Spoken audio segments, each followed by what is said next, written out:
What is going on, you guys? It is the Blind Prophet, and today I wanted to bring a video talking about the horses in Ghost of Tsushima. If we will be able to upgrade them, bond with them, if it would be one or multiple that we utilize, compare other games with horses, and present a possible plot point with the horse. So without further hesitation, let's get right into this one. Upgrades.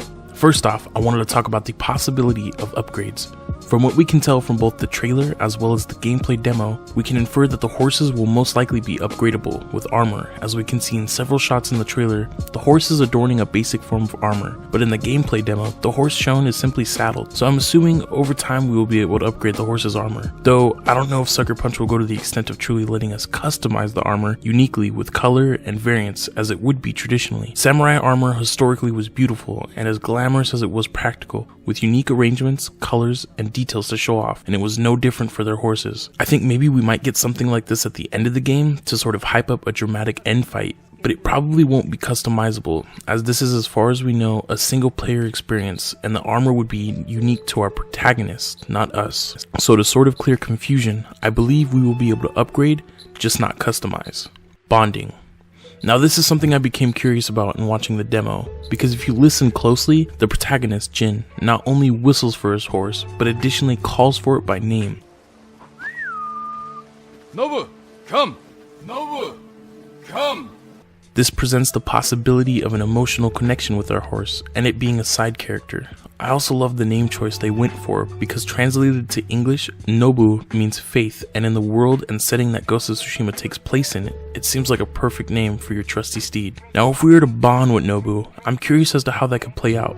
But one thing I'm thinking could be a possibility is training. Historically, samurai were actually archers. They didn't become the katana-wielding warriors we know them as today for quite a while. So if Ghost of Tsushima implements archery on horseback, as they should, then maybe if we train with Nobu, he or she will run more steady, or we will aim more steady, providing easier shooting, as well as maybe a similar trait to Red Dead Redemption 2. The more you engage in combat, Nobu could be less skittish. I think this would be a great way to implement a sense of bonding with our horse that makes it feel unique and useful for more than just traversal. This is something that Red Dead did well, but was kind of tainted by the fact that tripping over a small rock could kill your horse you bonded for a while with, and then you had to start the process over. So if we could get a character somewhat out of our horse that's not so weak and progresses / grows with us, I would be really impressed.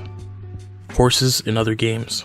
Now Red Dead isn't the only game with horses that had implementations that were great in making the horses feel like more than just a way to get around. A really nice mechanic that shows up in Minecraft as well as in the Breath of the Wild and RDR2 is the capturing and taming of wild horses. This was a really nice mechanic that provided more respect to some of the horses, and in the case of RDR2, it was even a way to get an extremely rare horse. But is this something I can see in Ghost of Tsushima? Maybe. If you pay attention, the horse we see in the trailer is a dark brown color, whereas the horse in the gameplay demo is a spotty, light gray color. So this is making me think that there are multiple horses to choose from. Since we already have a name, we'll get our aforementioned capture and tame mechanic in the form of a stealth tutorial, rather than making it a full-fledged gameplay mechanic like in Red Dead or the Breath of the Wild, where we can go capturing and taming any horse we please. Ghost of Tsushima could take a tutorial and use it cleverly to introduce us to our horse. We'd sneak up to a harass of horses, trying not to startle them, choose our desired target, wait for the perfect opportunity, then as if it were an enemy, we'd pounce, but rather than to kill, we would jump on the horse and wrestle it around a bit, probably making use of the PS4's severely underused motion controls, and steady the controller, in effect, steadying our character. I think this would be really nice, and would help in making the tutorial feel not so much like a chore. Again, it would also explain the difference in the horse's appearance in the promotional material. Possible plot point. Now, due to the horse actually having a name, again, this leads me to believe that the horse is more significant than just any we can find in the world or possibly buy. I think Nobu saves our protagonist. Sucker Punch has voiced a lot that our protagonist Jin is the last surviving samurai of Tsushima Island, which is easy to understand, as historically the Mongols were able to completely decimate the samurai due to the honor-strict system of warfare the samurai were bound to, which the Mongols had no regard for. So I could see a battle occurring within Jin's village in which he gets lost in the aftermath under burnt homes or is defeated but clings to life, and Nobu comes to his aid, much like Brego recovers Aragorn in The Lord of the Rings, effectively making Jin live up to his title as the Ghost of Tsushima Island. I've always been a sucker for animal and human bonds in film, and would love to see something like that carried over into a video game, because especially for Ghost of Tsushima, it would carry so much more weight with the imagery of our ghost on the horse that brought him back from the dead. Thank you guys so much for not only watching, but you guys and gals have been so awesome with all your comments and telling me what you think. And you don't understand how much I appreciate it. Along with your subscriptions, it's really motivating me to push this channel forward, and it's thanks to you guys and your support.